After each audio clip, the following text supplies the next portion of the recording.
So welcome to the next session of Mention Computer 2020. This session is about security, privacy, and trust. And our first talk is on security onboarding by Alex Haddock. I just want to announce briefly that I will, previous to each paper, announce whether you can direct your questions towards the speaker in English or German or both. So for Alex, please direct your questions to him only in English. Thank you very much. Let's start with the video. Security Onboarding, an interview study on security training for temporary employees.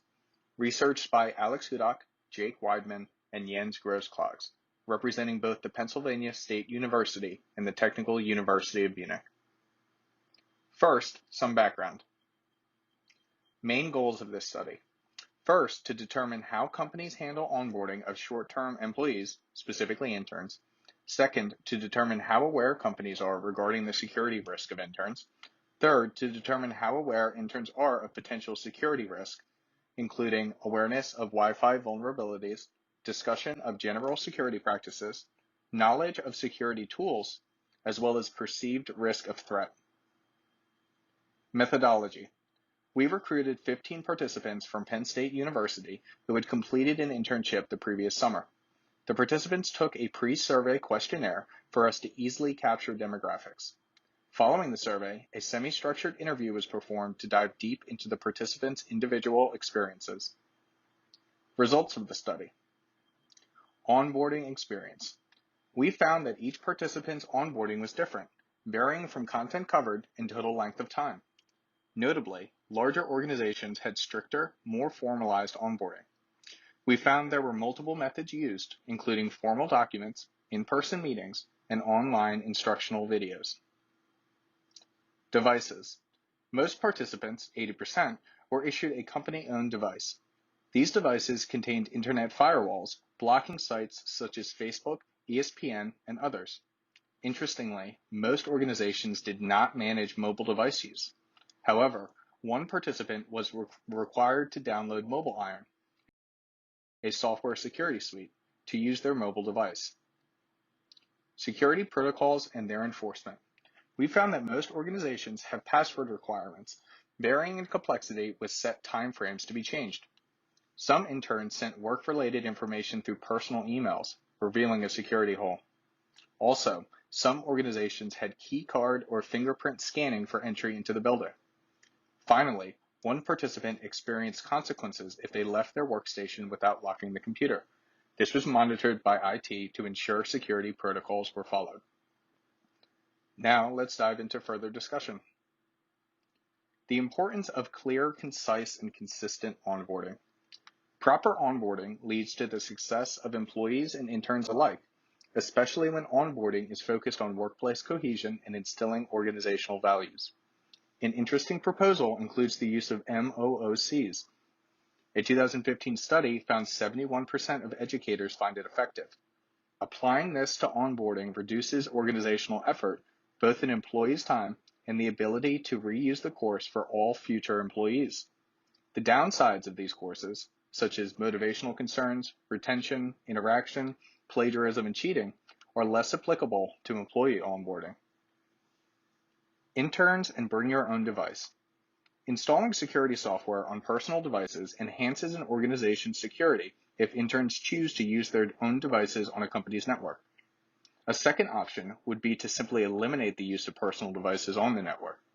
We found that half of the participants did not connect to their company network due to privacy concerns, so restricting connection may be the simplest solution. Interns and their access. Many organizations limit the access of interns compared to full-time employees. Organization-issued phones and laptops were given to full-time employees and not always to interns. Remote email access differed as well. Further, there was restricted data access for interns. This restriction risks making work less efficient, but participants did not find these data restrictions odd and complied. Final thoughts. Sophistication of onboarding varies greatly over organizations, including a combination of in-person meetings, document review, online training, or none at all. Organizations must decide on proper security protocols for personal devices or completely restrict them. Also, enhanced policies must be put in place surrounding sending data between work and personal devices. Overall, further research in this space is strongly recommended. So with this, we can also begin the question and answer session. So Alex, let me perhaps start with a question by myself. So from your observations, what do you think are the main takeaways when it comes to comparing security onboarding for regular employees versus this newly studied group of temporary employees that you had to look at?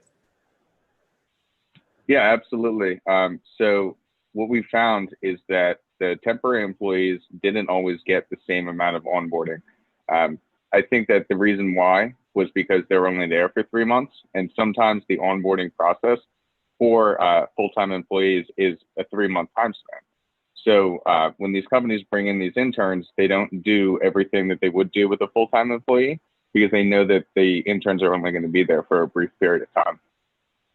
That's right. So maybe an announcement for everybody. So you can use a chat window on the YouTube stream to also pose additional questions to any of the speakers.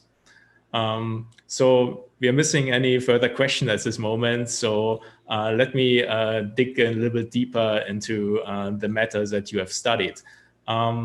So in terms of countermeasures, you also mentioned MOOCs. So for smaller and medium-sized businesses, how do you expect this to work when these organizations don't have a lot of capital and capabilities towards producing such content? Yeah, so I think that one of the things that they could do instead is even just recording the that process itself. Having that recording, they can go ahead and have the interns or any employees really sit down, watch that, and maybe get tested on it afterwards. And that way, whoever would be in charge of that, whether it be somebody in IT or combination with HR, they have that. They do it once, and then every time there's new employees coming on, their own time isn't taken up to have to do all those in-person meetings. And I think that if you can't get a great online course put together, it's another way to save time. Mm-hmm. So we have a question from the YouTube feeds. Hi, Alex. Thanks for the presentation. I was curious if there were any patterns in participants' function, like business versus engineering, etc., with what kind of security onboarding they received. Yeah, so actually found that a lot in the business function tended to have more onboarding and stricter onboarding. That could be that they were at a larger company, but we did see that seemed to occur a lot more. So I suspect one would have to increase the scale of the study to a certain degree to have such patterns emerging, right? Yeah, absolutely. It's hard to say with 15 participants that identify a pattern across industries. All right, so I believe we are slowly, actually we still have a minute for an additional question. So perhaps my co-chair also wants to pose a question.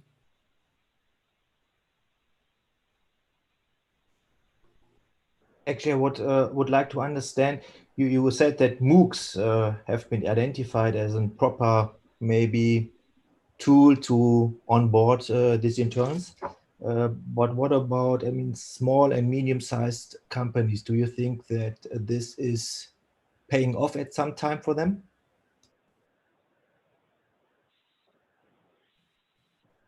So could you rephrase that? The end part, you're saying that could it still pay off? From my understanding, the production of MOOCs is very expensive. Mm-hmm. And if I consider that small and medium-sized companies do not have much interns over time, mm-hmm. or in time, I don't see, or I don't understand. I would like to know your view on this, whether this at the end will pay off for smaller and medium-sized companies, the production of these MOOCs. Mm-hmm. Absolutely. So I think the approach instead would be that they would record whatever training would need to be done. whether that be combination between HR and IT working on it together. And then they can give that presentation to the interns and then maybe be quizzed on it or have a discussion afterwards. So they may not be able to do MOOCs, but they can still do a variation of it where they're saving their time so that they don't have to be going through the same type of presentations every single time a new employee is onboarded. All right. So I believe we are out of time for this presentation. So thank you, Alex, for your insights regarding security onboarding. And let's move on to the second talk by Timo Baumann. Prosodic addressee detection, ensuring privacy in always-on spoken dialogue systems. What was the motivation for this kind of study? Alexa, Siri and Co. are already used by 26% of German internet population, and it's still rising. But there are also many reported incidents of false activations. We ask ourselves, can prosodic information help to avoid false activations, and how to measure it if human-human and human-computer interaction usually differ. Therefore, we rely on the restaurant booking corpus having complexity identical interactions. This study is designed explicitly to eliminate factors influencing dialogue complexity. For example, the effect of a visible counterpart and the influence of the dialogue domain. Therefore, the task for the participant was to reserve tables in a restaurant with specific constraints over telephone and either with a human agent or with a technical system, and the responses from both were prescripted so that we can say the complexity of having human-human interaction and of having human-computer interaction is identical. Our experimental design was first a human annotation where we have 10 German-speaking students and 10 non-German speaking students who should decide on different samples if the participant is talking to a human being or to a technical system. The same task was then solved using an automatic recognition system. Here we made use of a neural sequence model. What are the results? Here we are reporting leave one subject out results, and we use the F1 score as performance measure. The human annotation, German speaking, were a bit better because they could include language-specific linguistic knowledge, whether the non-German speaking students could not use that knowledge. Regarding the automatic classification results, it can be seen that the automatic classifier outperforms the human annotation in many cases, despite the fact that this classifier does not include linguistic knowledge. This brings us to our conclusion. The complexity identical addressee detection is quite challenging. We achieve only moderate human annotation performance, but our neural sequence model has a comparable performance. Prosodic features allow privacy-preserving addressee detection. They concentrate on how it is said rather than what is said to activate the assistant's interaction. Thank you for your attention. So thank you, Timo, for your talk. I'm curious, how important do you see the ability to detect essentially the addressee versus to detect, for example, in the flow of conversation, important contextual sensitive features? Oh, it's really important because there are a lot of incidents reported where these speech assistants were not able to distinguish that. For example, there was the dollhouse incident in the US where the Alexa falsely ordered dollhouses just because the anchorman of a TV show reported about a little girl that ordered one dollhouse for herself. Or that if you have a smart home environment, then if you have a conversation with within the family, it also happens that this conversation was falsely recorded and sent to a colleague of the father, so that the really private information was sent out. So the technical devices should be able to distinguish when they are addressed and when they are not addressed. And mostly just by the speech content, it's not available for that. Luigi, do you also have a question?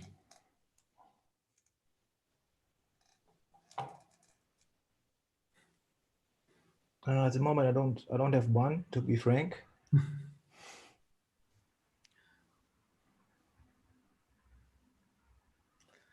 So let me dig a little bit deeper here, right? So you mentioned as one risk factor that essentially the entity trying to understand the conversation is, for example, doing a wrongful order, etc., right? But I would not necessarily argue that this is a very strong privacy problem. So how do you distinguish, for example, between such cases where you, for example, execute an action that was not intended by actually the speaker or somebody else in the household, and true privacy risks? Yeah, the problem is with these always-on spoken dialogue systems, you are not aware that they are always on. So for you, it could also happen that you forget about them, and therefore these systems should be aware of the fact that they are really addressed or not. So they should have a kind of re-question if they were really meant to be used. In every case, they are unsure about the actual trigger word. What happens at the moment is they are activated every time where you say a trigger word that is nearly similar, prosodically similar to the real activation word. Then the conversation is sent to the producer of that device, and there's a checked again. So it could happen that the background speech or that totally not meant speech is sent to the producer of that system. So that is, I think, always a privacy issue, because it could be that, for example, you say, "Hey, Alex, what's up?" and then you start having a private conversation, and this part of the private conversation is then sent to the producer of Alexa. So it's always a critical privacy issue, and this should be solved on the device. Okay, thank you very much for these interesting answers. Really fascinating work. So unfortunately, we have to move on to the next speaker. So thanks a lot. Our next speaker is Sebastian Wilhelm. Hello, my name is Sebastian Wilhelm. I am a PhD student at the Deggendorf Institute of Technology in cooperation with the University of Passau. With this video, I would like to present you our findings on how to detect human presence indoors based on the concentration of carbon dioxide in the ambient air. In our current research, we mainly focus on the activity detection of persons within the residence. For this purpose, common systems usually use sensors such as motion detectors or cameras. We, on the other hand, try to reuse existing data from the home infrastructure, disaggregate it, and draw conclusions about the activities of the residents. In this work, we have examined smart weather stations that monitor indoor air quality for their sustainability for person recognition. The natural outdoor concentration of carbon dioxide is between 350 and 400 parts per million. Indoors, concentrations between 350 and 2,500 parts per million are commonly encountered. Thereby, with its respiration, humans are the most important source of carbon dioxide. The reduction of the carbon dioxide concentration in closed rooms is mainly affected by air exchange and infiltration of outside air. It can therefore be assumed that the carbon dioxide concentration in rooms increases when humans are in the room and decreases again when people left the room. To support this thesis, we recorded the carbon dioxide concentration and additional label data in the bedrooms of 2 households over a period of 7 days. For measuring the carbon dioxide concentration, we used a commercial available weather station. In addition, the residents documented when windows or doors were opened or closed, and when people were present in the room. Our records are shown on the slide. We applied motive clustering algorithms to the recorded time series of carbon dioxide concentration in the rooms to identify common patterns. In red and green, we now see the patterns found.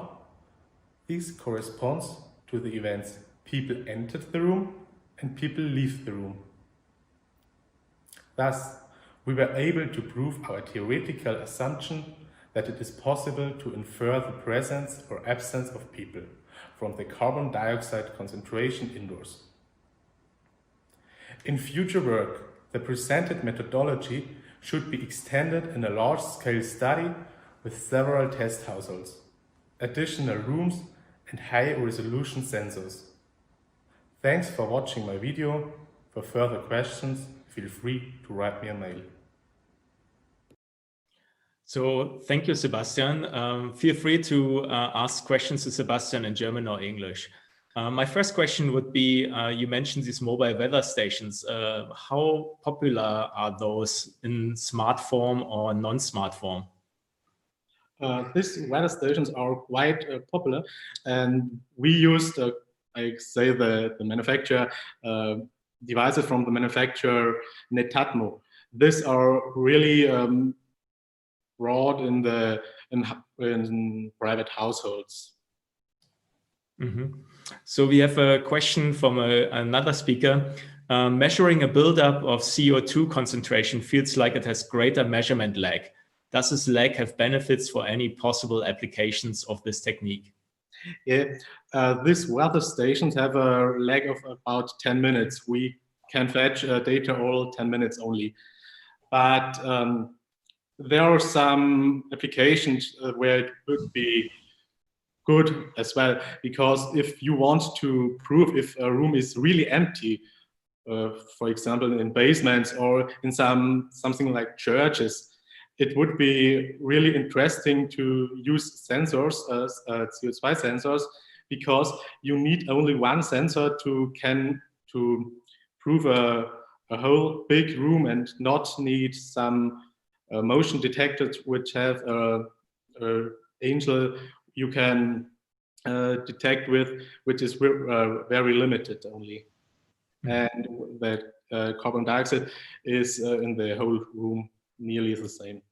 So this is a session on security, privacy, and trust. So can you say anything regarding your studied scenario that would indicate that using these sensors is advantageous from the privacy security perspective or disadvantageous? Yeah, we are really interested in privacy, and these sensors or these algorithms we use for detecting the activity would be able to be trained on a server and then be used on a Raspberry Pi or so on in the household, so that the data have never left the residence or the household. So we have no privacy issue. But if the sensors, as they are now from Netatmo, they have an open API, and then it is, of course, a privacy issue if you can detect the presence or absence of people indoors. Mm-hmm. Luigi? Thanks. I think I have a related question. What are you capable of deriving from the CO2 sensor data? Are you capable of deriving how many people are within the room? Can you distinguish between children and adults? Can you distinguish between female and male persons? What are you capable of deriving? This would be future work. Currently, we have so basic sensors, so cheap sensors, which cannot, where we only can identify that there are people in the room or people are not in the room, but not if there are maybe pets or many people in the room.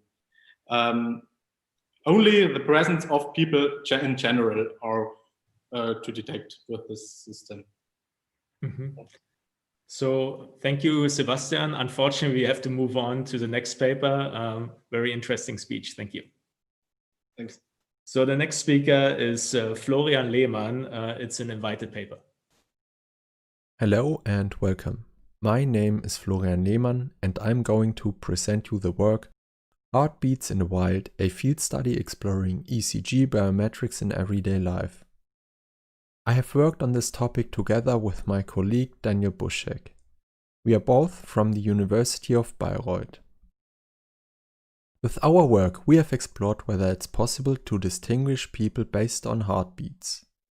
The technology to do so has already arrived in the consumer market. For instance, as you can see in the picture, the Apple Watch Series 4 can measure the electrocardiogram, or short ECG. It's mainly used for health applications. But pioneering work showed that the ECG can be used as a biometric as well. However, most research relied on data from lab studies or from public medical databases. This is why Singh and Singh called for field studies.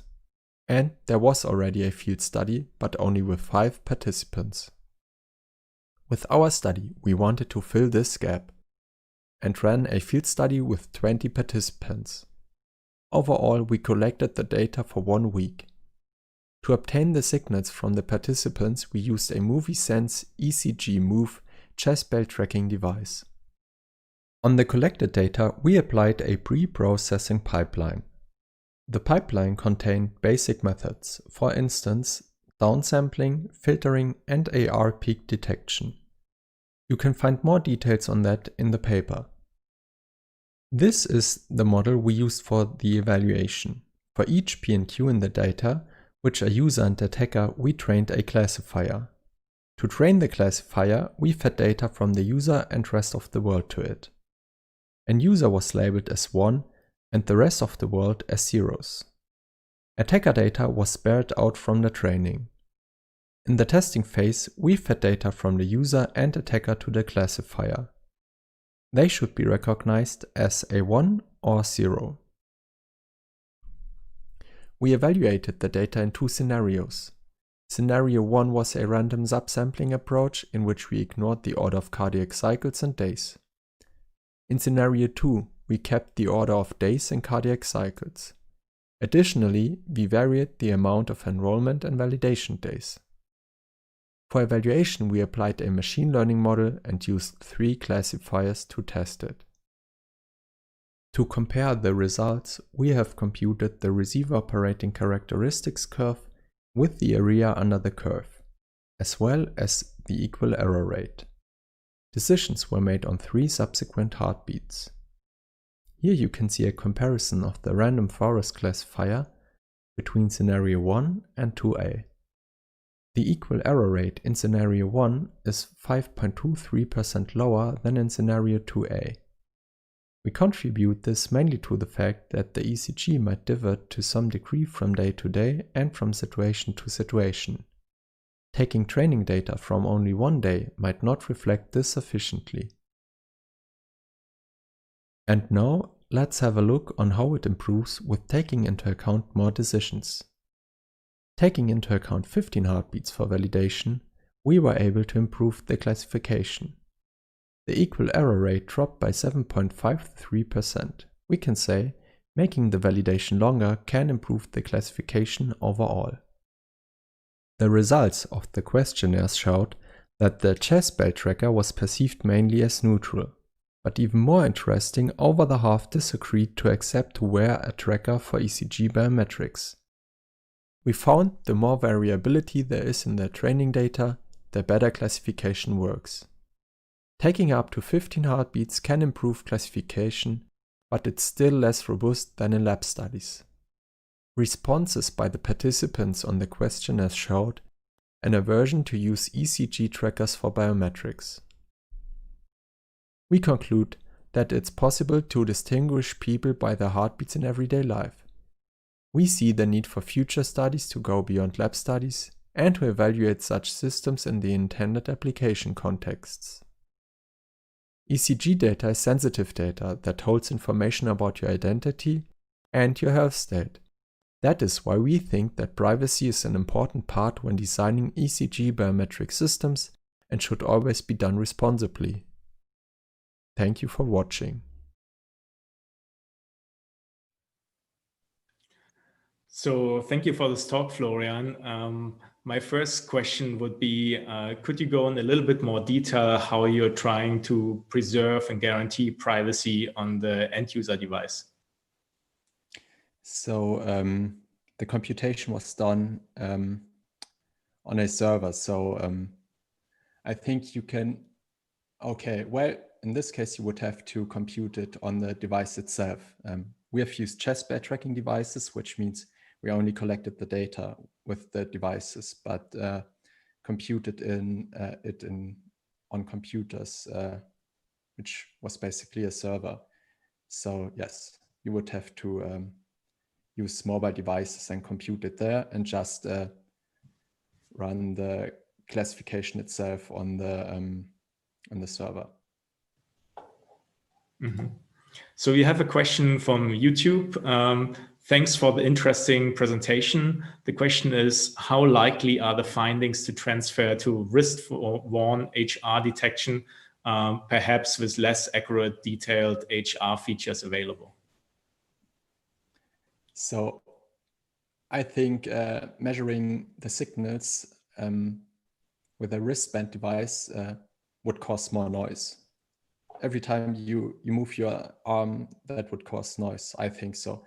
But if you have like, I think that's the case with the Apple Watch, you have to record the ECG in a very, very restricted pose.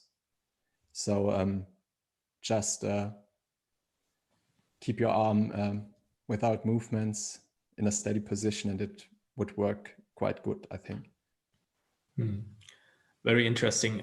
Do you have any plans just to follow up on this question, to compare your system to other approaches in the research literature in particular? Not yet. But what would be a good candidate? Maybe can you refine that a little bit? Or? So, I mean, I think there are opportunities to contrast and compare your work to other ECG approaches, but perhaps also other biometric systems that try to utilize data that is perhaps non-standard, so a non-fingerprint, iris scan, and so on and so forth.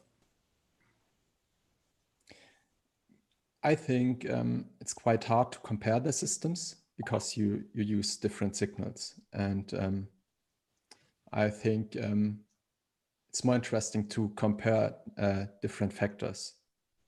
And maybe that's the way to go to enhance security. That's right. So what aspects of security are you mostly looking at in the broad domain of identification and authentication? Where do you see a particularly suitable application scenario? Well, I think that are very special cases, like in computing centers, laboratories, hospitals, with not too large groups of users, because then you might get problems in identifying a single person. Luigi, do you have a question? Yeah, I have a general one. From a security perspective, if biometric data of a person gets public, you cannot authenticate anymore this person. And we know that getting, let's say, fingerprint information is not so difficult, maybe, as someone would expect. So what about the heartbeat data? Heartbeat data varies from time to time, and that is what we found. For example, it has some variation between days. So maybe it would be secure to use the data after some time. So, assume there is a data breach, then you could not use it directly after that, but maybe after 1 year. That could be possible. Okay, interesting. But yes, as soon as the data is breached, it's quite problematic to use it for biometrics. All right, Florian, I want to thank you for your talk. let's move on to the next talk by Colin Watson. And please direct your question to Colin in English. Thank you. Unconsented data transfusions, attitudes towards extracting personal device data for public health emergencies. Our paper reports on a small-scale proof-of-concept qualitative pilot and pre-study investigating what UK citizens' opinions may be towards extraction of medical data from their personal devices, with or without their consent, in the event of a public health incident. User attitudes were collected through a focus group discussion approach. Convenient subjects were self-selecting digitally literate trainee researchers from non-vulnerable groups, aged between 20 and 39 years old, living in England. The assisted discussion was framed to elicit a range of views moving from a general medical data consent topic to more specific national emergency issues. These were from a heart condition to tuberculosis and finally an influenza pandemic. Next, I will show some video recordings of the inductive thematic analysis, which were performed using visually and textually supported creative mind mapping using 4 approaches. Number 1, the long list of excuses. Number 2, medicine. Number 3, consent. Number 4, knockout whist or card sorting. These recordings will continue in the background while I now summarise the findings. Participants constructed their view of smartphone data as an inherent part of themselves, such that the phone is a vital organ leading to the overarching theme of "my phone is part of my body," and the consequent metaphor used in the paper's title that taking data from a personal phone is the equivalent of transferring a vital matter like blood in a transfusion. This work indicates that smartphones can be perceived as tools forming extensions to human bodies, not merely in a metaphorical sense, but quite directly with innate emotional relevance to the people using the technology. The findings highlight a high degree of reluctance by the participants to any form of unconsented access, in the absence of an overwhelming evidence of greater society-wide benefits. Our study was executed before the impact of the coronavirus COVID-19 pandemic, and the resulting grave international impact became apparent. In the light of the ongoing pandemic, lockdowns, and deployments of digital technologies for data collection for public health purposes, we are currently augmenting this work with follow-up studies to investigate the impact on attitudes and to also investigate the quantitative differences between the presented scenarios. Apart from this video, we also created a static poster, which looks like this. And here are our email addresses if you'd like to get in touch subsequently. Thank you. So I have a question regarding the stated perceptions of sensitivity by the participants. So on the one hand, we are observing that fitness-related apps, but also health-related apps are tremendously successful in the marketplace. But then in your presentation, you also echoed a result that we are seeing very often in research studies, which is one of heightened concern. So how do you connect these two distinct findings? In our study, we picked up on very much that people were treating their devices as almost part of their body, so they felt it was part of themselves. So I think this collecting of fitness data, medical data for their own use was perceived as just being part of how they lived. But they didn't necessarily, they felt that was very private and didn't actually want that to become something that was public or shared, or at least not unless it was very much under their control. So what role do you feel plays the emerging privacy regulation in Europe, but also in the United States when it comes to the utilization of health data on people's personal devices? Does it even cover the type of data that you're interested in? It's an interesting area because there is this consideration that some data might be of use to society, and that might overrule any personal preferences. And I think aspects like that are do form part of such legislation, but our impression is that people are much less aware of that as a thing and consider that their consent is the thing that matters completely and that can't be overruled. There was also some concern about suddenly realizing, well, if the state can access data, how is it doing that? What has it managed to do? Has it compromised my device already? What else has it done? What else has it got? Mhm. Luigi, do you have a question? Yeah, I have a question regarding your results. Your results suggest that we do have yet another privacy paradox here. When you ask people what they would like to do or what they would do with their personal data, they usually tend to answer, yeah, I would hide them or keep it private. But actually, when you observe what they are really doing with it, they are going and sharing it with, I don't know whom.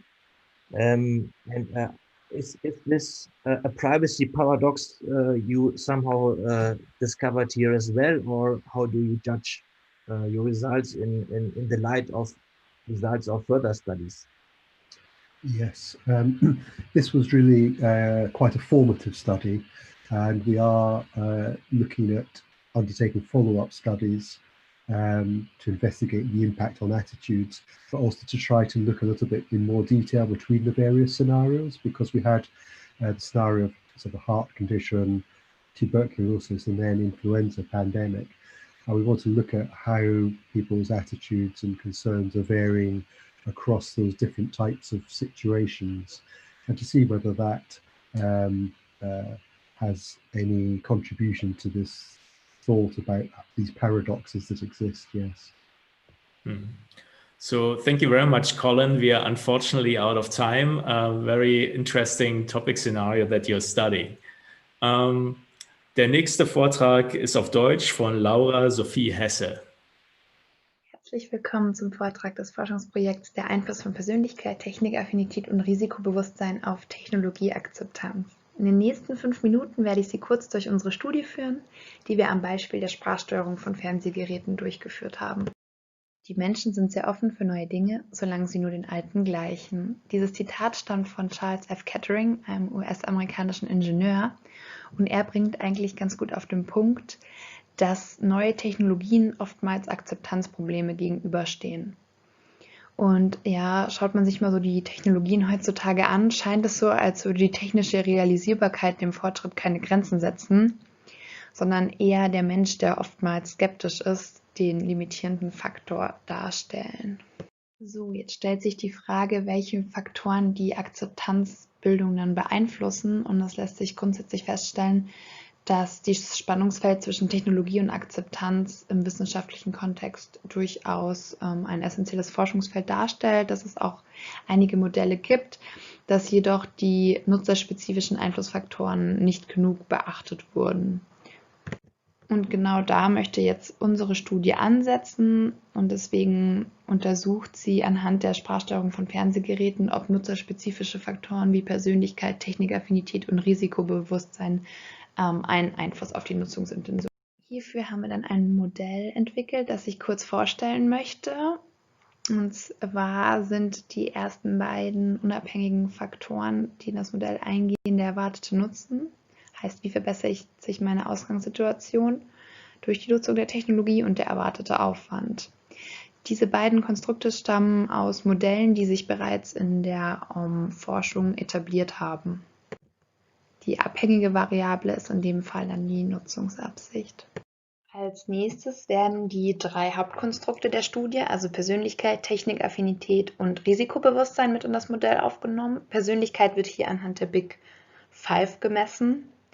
Und diese 3 Konstrukte haben sich einerseits aus Meinungsumfragen ergeben und andererseits aber auch aus bestehender wissenschaftlicher Literatur zu verwandten Themenfeldern. Zusätzlich wurden noch in einer Tagebuchstudie, die im Vorhinein in Kooperation mit der Fazit Digital durchgeführt wurde, die Einflussfaktoren Vorerfahrung und Risikowahrnehmung in Bezug auf den Datenschutz identifiziert. Als letztes wurde noch die Technikaffinität als Moderatorvariable eingesetzt, und ja, so sieht dann das fertige Modell aus. Ja, kurz zur Methode. Die Datenerhebung erfolgt mittels eines standardisierten Online-Fragebogens über einen Panel-Anbieter, der von der Fazit Digital gesponsert wurde, wurden 439 Personen befragt. Der Fragebogen teilte sich in die einzelnen Konstrukte auf, wobei die Nutzungsabsicht über 39 potenzielle Anwendungsfälle erfragt wurde, die zuvor in der Tagebuchstudie identifiziert wurden. Und die Datenauswertung fand mittels hierarchischer Regression statt. Ja, hier sieht man die verkürzte Version der Ergebnisse der Regression. Die einzelnen Faktoren wurden schrittweise aufgenommen, sodass man sehen konnte, wie viel sich der Erklärungsbeitrag verbessert, wenn man diesen Faktor mit aufnimmt. Ich werde jetzt gleich auf der nächsten Folie auf die einzelnen Faktoren eingehen.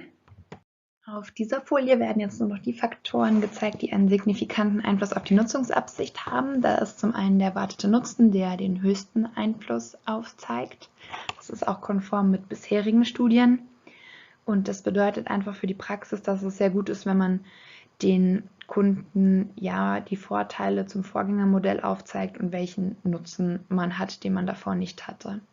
Dann ein weiterer Einflussfaktor ist die Vorerfahrung, sprich, wenn ich schon mal irgendwie in Berührung gekommen bin mit der Technologie, habe ich weniger Berührungsängste und kann vielleicht auch den Nutzen und den Aufwand besser beurteilen. Deswegen ist es ganz gut, wenn man seine Kunden die Technik ausprobieren lässt. Als nächsten Punkt gibt es noch das Risikobewusstsein. Das ist so zu interpretieren, dass wenn ich das Gefühl habe, dass ich über das Risiko Bescheid weiß, dann habe ich auch das Gefühl, dass ich es besser unter Kontrolle habe. Deswegen ist eine transparente Informationsgestaltung sehr wichtig. Die letzten beiden Punkte sind die Offenheit und die Gewissenhaftigkeit, die einen Einfluss haben. Und ich glaube, das ist relativ selbstsprechend. Also für offene Personen gerne eine spannende Informationsdarstellung aufzeigen, dass sie einem neuen Trend folgen, und für gewissenhafte Personen eher eine sachliche Darstellung und das Gefühl geben, dass es praktisch und sinnvoll ist. Ja, zum Schluss noch ein kleines Fazit. Also insgesamt hat ja der Einbezug nutzerspezifischer Variablen keinen großen Erklärungsbeitrag geleistet, lediglich 5%. Inhaltlich war es jedoch sehr aufschlussreich, vor allem für die Praxis. Zusätzlich muss man sagen, dass die Studie einigen Limitationen unterliegt, vor allem im Bereich der Operationalisierung der Konstrukte, und generell lassen die Ergebnisse auch darauf hindeuten, dass die Struktur komplexer gewesen wäre, als es in der hierarchischen Regression abgedeckt wird. Und deswegen wäre ein Forschungsausblick, das Modell nochmal zu modifizieren und eben ein Strukturgleichungsmodell zu verwenden und auch die Messung der tatsächlichen Nutzung anhand von objektiven Nutzungsdaten wäre natürlich aufschlussreich. Vielen Dank für Ihre Aufmerksamkeit und ich freue mich auf eine spannende Diskussionsrunde. Ja, vielen Dank für den interessanten Vortrag. Meine erste Frage wäre, wenn man sich die breitere Literatur zur Technologieakzeptanz anschaut, gibt es denn Szenarien, in denen jetzt die Persönlichkeit der Befragten wirklich eine entscheidende Rolle spielt, auch zum Beispiel im Vergleich zu dem Nutzen, der ja in Ihrem Modell die dominante Rolle spielt? Ja, also tatsächlich, wenn man sich die Literatur anguckt, lässt sich feststellen, dass der erwartete Nutzen meist der ausschlaggebende Faktor ist. Es wurde jedoch auch die Wichtigkeit der Persönlichkeit festgestellt. Zum Beispiel gab es eine Studie in Bezug auf die Internetnutzung. Und da kam zum Beispiel raus, dass gewissenhafte Personen die Internetnutzung dann akzeptieren, wenn es für die Arbeit im Arbeitskontext ist, aber nicht für den Unterhaltungskontext. Oder dass natürlich extrovertierte, offene Personen schneller dazu neigen, etwas auszuprobieren, weil sie einem Trend folgen wollen und nicht außen vor sein wollen. Deswegen gab es in einigen Kontexten durchaus einen Einfluss, aber der war nie größer als der des erwarteten Nutzens. Mhm. Smart TVs sind ja mehr oder weniger die beliebtesten Smart Home Devices, wenn ich die Daten richtig im Kopf habe. Inwieweit ist denn das wichtig für Ihre Studie? Also der Untersuchungsgegenstand wurde tatsächlich so ausgewählt, dass eine breite Masse einen Berührungspunkt damit hatte, aber auch, weil es in einer Kooperation mit der Firma Fazit Digital stattgefunden hat, die genau dafür einen Panel-Anbieter hatten, mit Personen, die schon seit mehreren Jahren Smart TVs benutzen. Aber allerdings war es für meine oder für unsere Studie ein guter Untersuchungsgegenstand, weil wir eben die breite Masse eben ansprechen wollten. Und ja, das ist jetzt nicht sowas wie Alexa, was zum Beispiel vielleicht meine Oma noch nicht gehört hat, aber ihr Smart TV hat sie tatsächlich auch und hat es auch schon mal gesehen. So, deswegen wurde der Untersuchungsgegenstand gewählt. Kann aber anders ausfallen bei anderen Technologien, die komplexer sind. Das war auch so ein bisschen im Forschungsausblick die Kritik, dass komplexere Technologien eventuell andere Einflussfaktoren haben oder sich andere oder stärker ausspielen, sowas wie die Technikaffinität. Wir haben auch eine Frage von YouTube. Wenn man statt ins Privatleben in Berufskontexte geht, ist der Einfluss der Persönlichkeit eher noch kleiner? Kann sein, könnte aber auch wieder genauso sein, wie ich vorher angesprochen habe, mit der Gewissenhaftigkeit. Also kann ja gut sein, wenn ich jetzt im Arbeitskontext bin, eigentlich privat für mich überhaupt nicht in Frage kommt, aber der Arbeitgeber das erwartet. Könnte gut sein, dass es schon einen großen Einfluss hat, aber kann ich jetzt nicht bestätigen. Luigi, hast du eine Frage? Vielleicht eine kleine noch hinten dran. Sie haben das zu dem Risikobewusstsein ausgewertet. Mich würde interessieren, warum Sie nicht die Risikobereitschaft da berücksichtigt? Oder ist das aus Ihrer Sicht gleichbedeutend oder das eine weniger wichtig als das andere?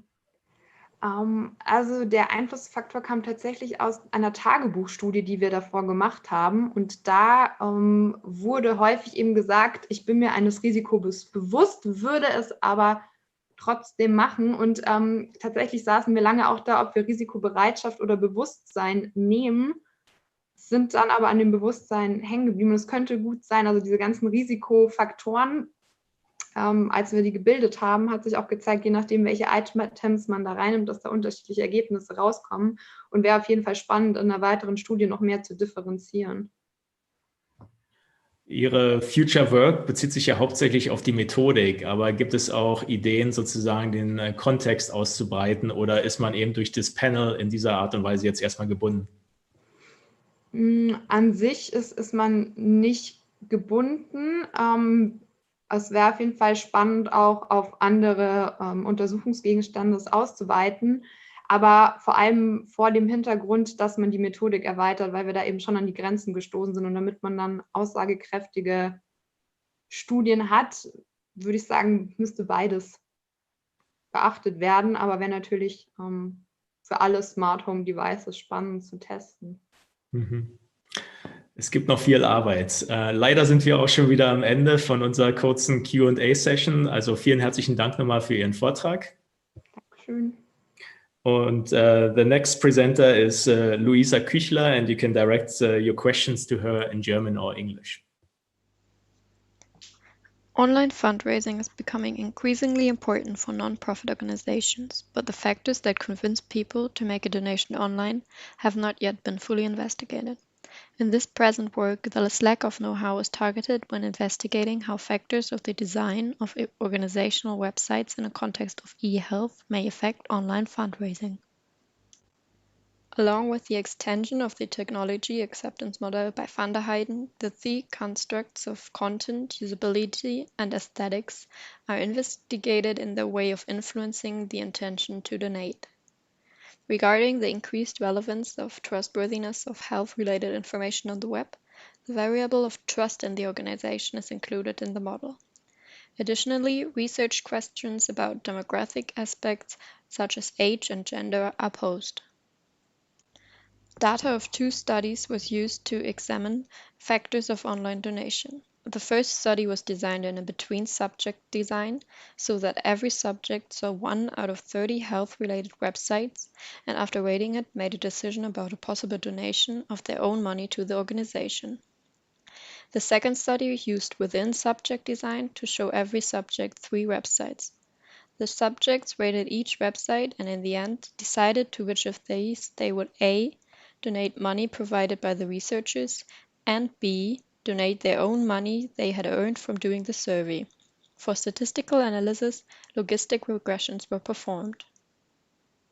The results showed different relevance of predictors in different scenarios of donation. For the donation of one's own money, the perceived content and trust in the organization showed the greatest influence. Usability, on the other hand, showed a small negative connection, but this was not a significant effect. The perceived aesthetics of the website was not significantly related to the dependent variable either. The second model of logistic regression, which used the decision about donating money provided by others, so decision A from study 2, showed that the majority of predictors had no significant relationship to the dependent variable. When donating other people's money, the aesthetics of the website were the most important factor. Thus, the design of the website, but also trust in the organization, are highly relevant.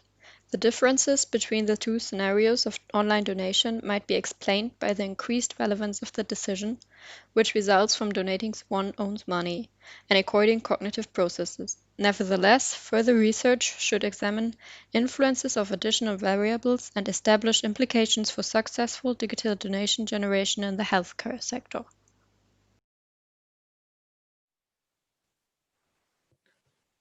So this is very fascinating. I'm wondering whether you expect that these results would hold if you, for example, scale them to a larger group context or just replicate the study itself. I mean, I find it very intriguing that you see this difference between this, let's call it shallow decision-making when you donate others' money or when you're donating your own money. So this was not a result that we expected, but I think it makes sense that there's a difference between the donation decision when it comes to donating others' money, which is not really a scenario that is realistic in our everyday life. But yeah, we thought that this might be explained by the relevance of the decision and maybe cognitive processes that occur when you want to donate your own money. Yeah, if I may skip in, you see this often in online research when you do website evaluations. If you have an easy decision, aesthetics is often very important. But if you force people to reflect, so would you recommend it to a friend? Are you sure the information is good and so on? Then the influence of aesthetics goes down and content becomes more and more important. So you see this often in website evaluations, but for donation decisions, we were surprised. Yeah, I mean, I think it's really interesting because you would expect that there is some notion of altruism or other regarding preferences playing in the scenario. So I'm wondering, did you control for how much people care about the particular issue at hand and whether that had an impact on the factors that played a role? So this was not something we controlled forward. Yeah, maybe you could look for that in further research. Luigi, do you have a question? Yeah, only regarding the further research. You gave some examples on further research, but I would really like to understand how further research should look like in order to get more insights and maybe also to evaluate the results you got from this study. So it would be nice to see how this works in like websites that really want or have the intent to generate donations, and maybe you could there look for numbers and the numbers of donations that were made in this scenario, and maybe rate these websites, because this were have related websites that were from another study. So we have an online question. Would you expect this dominance of aesthetics to also hold true if you look at corporate donations, where it is also not really your money that you're donating? I think it depends on the importance of the decision maybe as well, and not only if it's the money from another person or yourself, but you have to keep in mind that it's in the high relevance of the decision when it comes to your own money. And maybe in these corporate decisions, the relevance is there as well. So in classical bargaining games, you often see that, for example, the amount that is at stake may play an influencing role. So how do you evaluate this factor in the context of your study? I think that's difficult to compare. Yeah. If I skip in, I think we didn't manipulate it because we just took a first look into website design and donation decisions. But I am aware of those studies in negotiation research, and I'm pretty sure that the amount of money correlates very highly with the importance of the decision and your reflective processes on your decisions. So I'm pretty sure if the amount goes up, the impact of aesthetics should be going down, and the impact of reflective processes and thus content processes will go up. That's my guess, but would be a nice study. I agree. I think it would be very interesting. And unfortunately, our time is already over again. So I want to thank the two speakers in this session. Our next speaker is Lea Müller, and you can direct questions to her in German or English. Hi, everyone. My name is Lea Müller, and together with my colleagues from the University of Münster, we conducted a study which showed trust in decision support systems to be associated with multiple positive work outcomes under certain conditions. The work and business world is getting more and more complex, and organizations generate huge amounts of data. This leads decision makers to face a growing complexity during their decisions, which can have negative effects on work and personal outcomes like the decision quality and well-being. One option of organizations to face this challenge is the implementation of a decision support system. Prior research could already show that the availability of a decision support system during decisions had positive effects on users' performance and on their well-being. Additionally, the availability of a decision support system triggered the forgetting of obsolete data and led to a release of cognitive capacities, which is also called the directed forgetting effect. However, the mere existence of a decision support system might not be enough to trigger these positive effects, as the usage is always associated with uncertainties and risks. This is where trust comes into play. Trust is defined as the willingness to depend on and be vulnerable to a decision support system under uncertainty and risks. Prior studies could already find trust to be a significant mediator for the relationship between decision support system usage and positive work and personal outcomes. The current study had two aims. First, to again examine the association between trust and a decision support system and the work outcomes, performance, well-being, and directed forgetting. Second, we wanted to extend prior research by examining whether typical context conditions that exist in business organizations moderate the association of trust and work outcomes. These context conditions were users' accountability, user distraction, and market dynamics. To achieve these aims, we conducted a study with 201 participants. The study took part at the laboratory, where participants were asked to complete decision tasks. More precisely, participants were asked to take on the role of an employee of a fictitious sports manufacturing company and decide about the distribution of different types of bicycles across different countries. While this task, participants received the support of a decision support system, which provided recommended distributions, as can be seen on this picture. During the decision task, context variables were manipulated. For example, for distraction, those participants in the high distraction condition were distracted multiple times during the decision task, while those in the low distraction condition were not. The results of the study showed that trust in a decision support system was positively associated with users' performance during the decision tasks and their well-being. However, we could not confirm trust in the decision support system to be associated with the release of cognitive capacities. While we could not find accountability and market dynamics to be significant contextual moderators, we found the following for distraction. On the one hand, distraction directly affected participants' strain experience, so that highly distracted participants perceived significantly higher strain. For the moderating effect, we found that distraction weakened the association between trust and strain. Thus, the more distracted participants were during their decisions, the smaller the association between trust and strain. Taken together, the results of the study confirm the essential role of trust on the effect decision support systems have on core work outcomes, specifically performance and well-being. Additionally, the results show distraction to be a significant contextual moderator for the association between trust and strain. Thus, software designers and organizations should be especially cautious in designing and implementing systems that can be trusted by their users.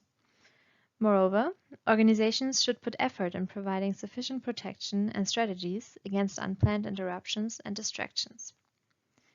Organizations might take advantage of our insights by making the development of employees' trust a core goal during the implementation of new information systems.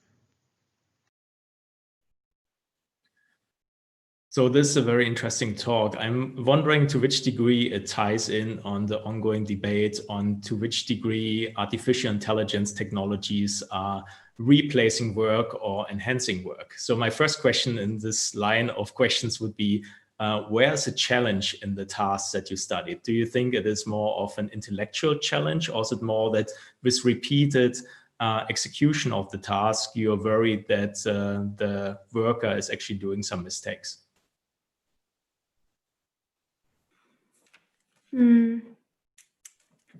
So actually, I would say it's both. So on the one hand, it's for organizations that their employees do good and generate good work and have a good performance. But on the other hand, it's also on the side of the worker that they don't feel like being replaced by a certain technology, but using a technology that actually helps them during their work.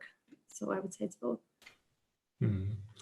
Yeah, I mean, I would be wondering, right, whether the decision support system in the scenario would just not do a better job by itself, right? Or just essentially seek confirmation maybe from a supervising user versus a scenario where we really have a worker who needs to take context into account or do some critical reasoning that may be non-obvious even for an advanced kind of AI technology.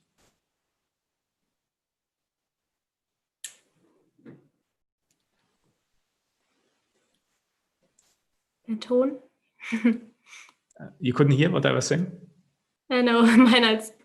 No, I can hear you. Okay. It's a question we discussed often in the project because it's ongoing since 4 years and we often talk about AI and its influence.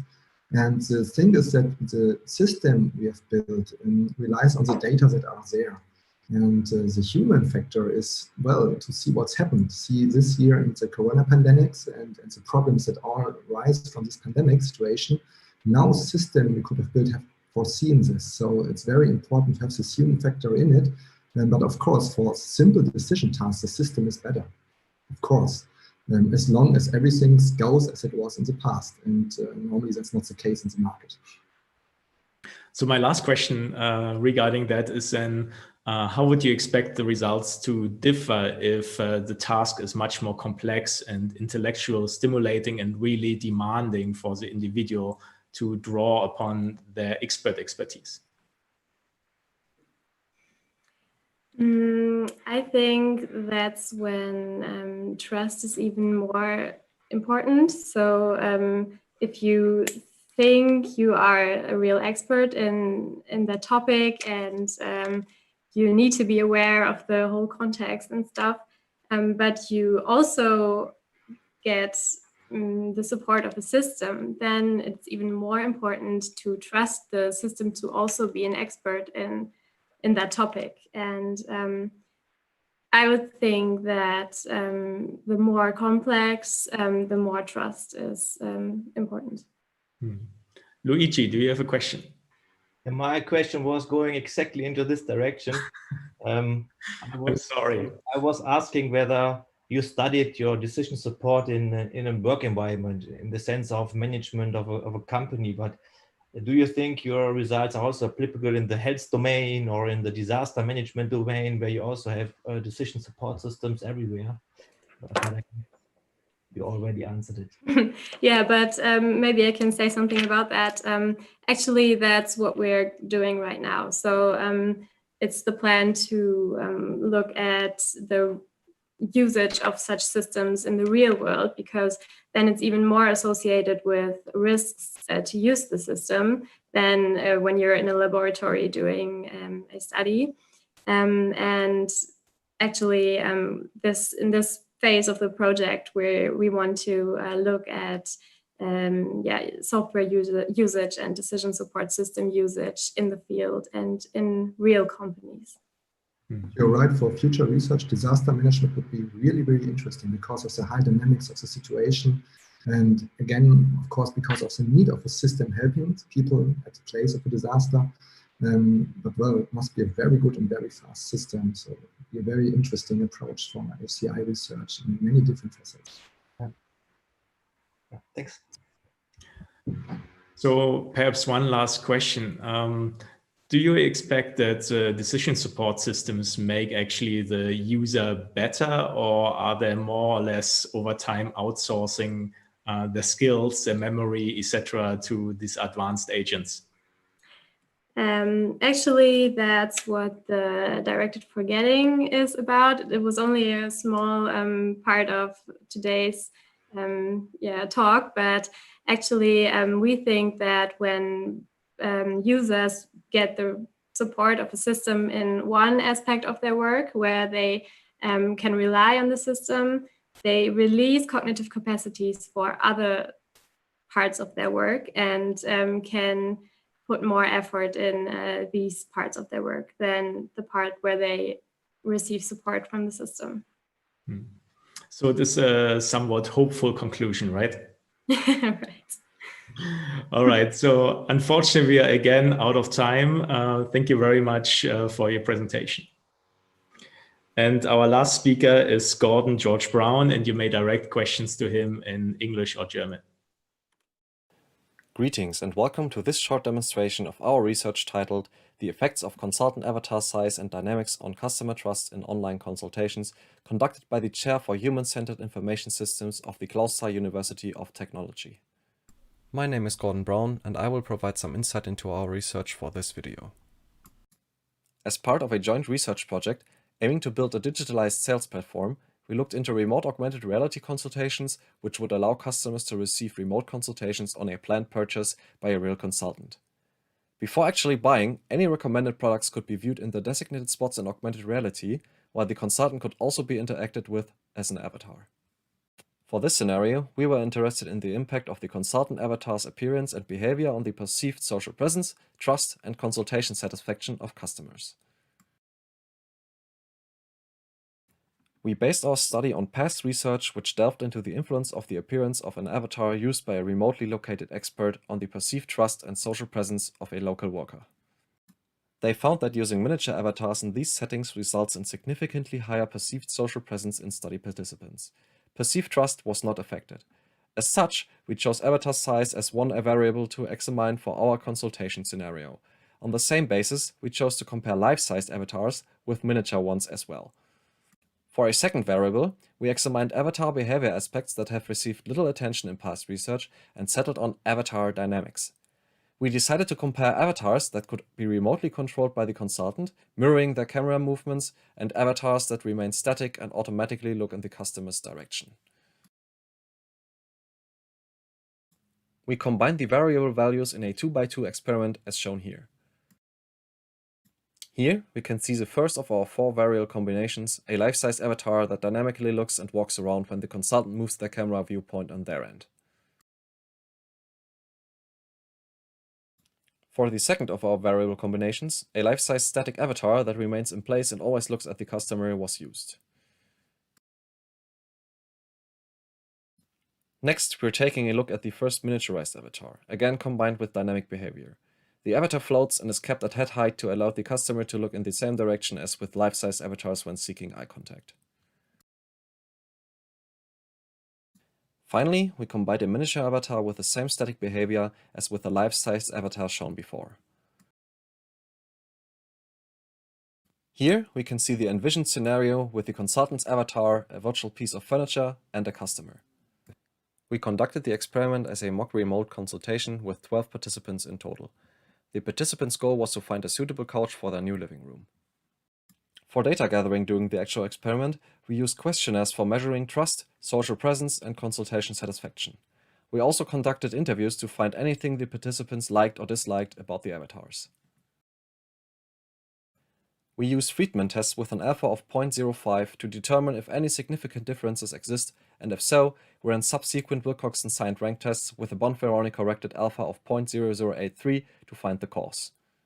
We found no significant differences in perceived trust. However, the participants reported significantly higher perceived social presence for life-sized avatars when compared to miniature ones. For co-presence, all life-sized avatars were rated significantly higher than any miniature one. We attribute this finding to the small size of the miniature avatars and them not being visible if glancing at the position a life-size avatar's feet would be visible in. The interviews showed a strong preference for life-sized avatars, with 11 participants preferring life-sized versions over their miniature counterparts. 9 of the participants picked all life-size avatars over all miniature ones. All participants unanimously preferred dynamic avatars over their static counterparts. Based on these results, we recommend using dynamic avatars in remote consultations wherever possible. As for size, we recommend going with a life-sized avatar, but further research which includes always on-screen miniatures is warranted and has been planned for our future research. Thank you for your attention.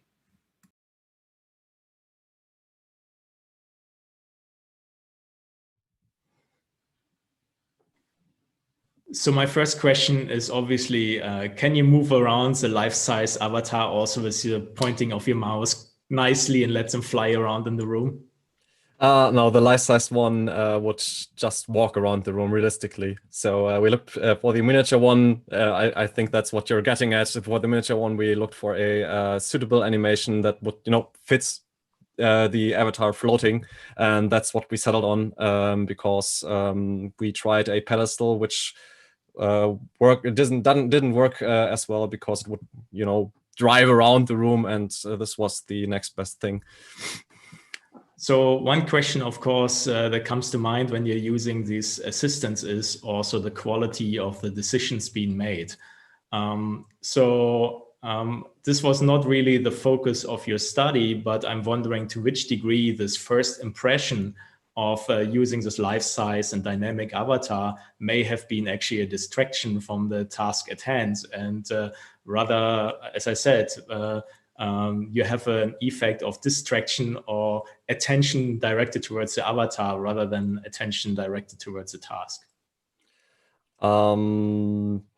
Yeah, we thought about if that could have impacted our results in any way, which is also why we randomized how our participants, first saw the avatars. Some participants started with the miniature ones, some participants started with the life-sized ones. So that's how we tried to counteract that, also to counteract order effects in general. And but still, yeah. Because there's an avatar in there, and that's quite an unusual, situation.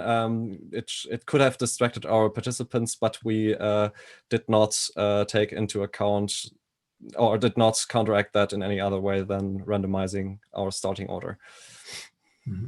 Luigi, do you have a question? Do you think that the appearance of your avatar had some influence on trust and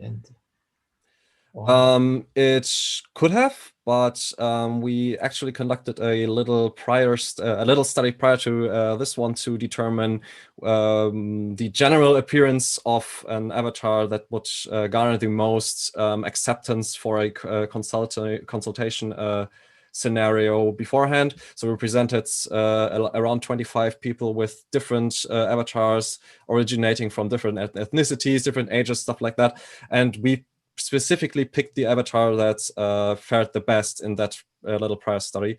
And yeah, also we tried to align with past research on the uncanny valley effect and stuff like that, and try to avoid anything that would, you know, elicit a feeling of uncanniness in people. So that's also why we chose a male avatar, because our consultants were male, which were talking to the people, and in past research it has been shown that the avatar should at least fit visually what is audible to the participants to improve the experience.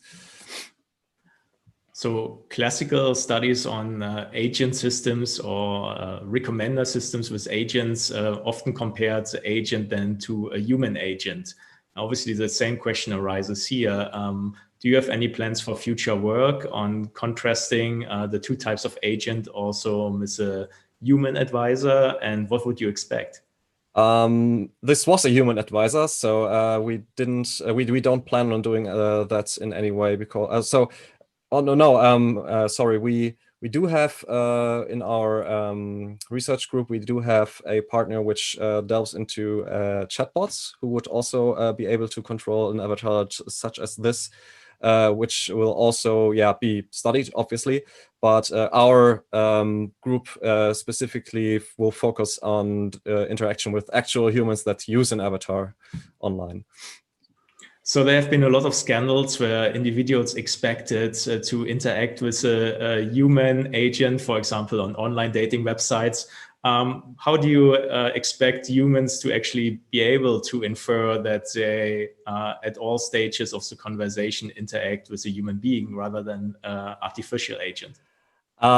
First off, we have implemented a voice transmission, so that's one very obvious cue, I think, that you're actually talking with a real human. Also, the lip movement of the avatar is synchronized to the actual human behind the consultation. Other than that, we haven't thought about this really in any way, because you can hear a voice. You could maybe start with a video chat, a regular video chat, and change to the avatar just to counteract some worry of the users. But yeah, I think the voice of an actual human is a very strong indicator that you're talking to an actual human, and deep fakes are not as prevalent yet as to be worried in that regard.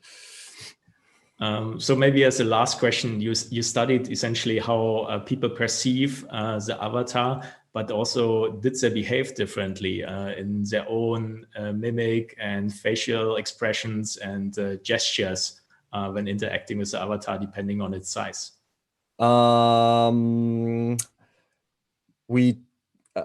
Yes. First off, yes. We didn't put this in our paper, but the people definitely reacted, at least initially, differently to especially the miniature. People were like, "Oh, there's a little guy floating over there," and I also observed some people before the actual consultation started walking closer to the miniature avatars and taking a closer look at them, stuff like that. But during the actual consultation, the people did not interact with the avatar differently in any way, except for, of course, what we found during our study, that they did not perceive the miniatures as much as they did the life-sized ones, and as such rated it with less co-presence. Very interesting. Luigi, do you have a final question? Otherwise, unfortunately, we are also out of time for this talk. So thank you very much, Gordon, for this very interesting talk on avatars, which also brings me to the end of the session on security, privacy, and trust. I just want to thank everybody who presented their research today and also who listened in today in our online presentation. If you have any questions regarding the talks, I know the presentations and Q&A sessions were very short, please don't be shy and write the authors to their email addresses in the papers, or also participate in the Discord, where you can also post questions. So once again, thank you very much, and I wish you a pleasant day.